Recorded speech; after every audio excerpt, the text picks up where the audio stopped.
পার্কের চিপা চাপা যেসব মায়াগুলো দেখবেন বোরকা পরে ধরা খায়, আসলে এইসব বোরকা দেখে আপনারা ইসলাম যাচাই করবেন না, ঠিক আছে, জাস্টিফাই করবেন না।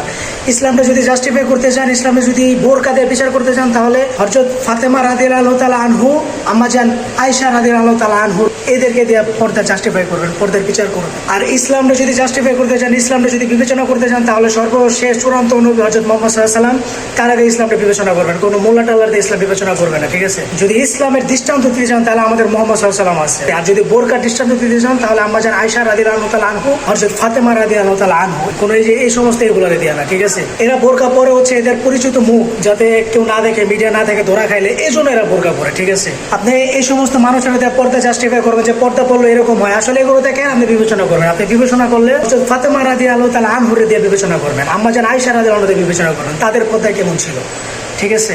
আপনি পর্দা মানেন না না মানেন, আমার কিছু যায় আসে না, এটা আপনার ব্যাপার। পর্দা কিন্তু ফরজ, এটা মানতে হইব।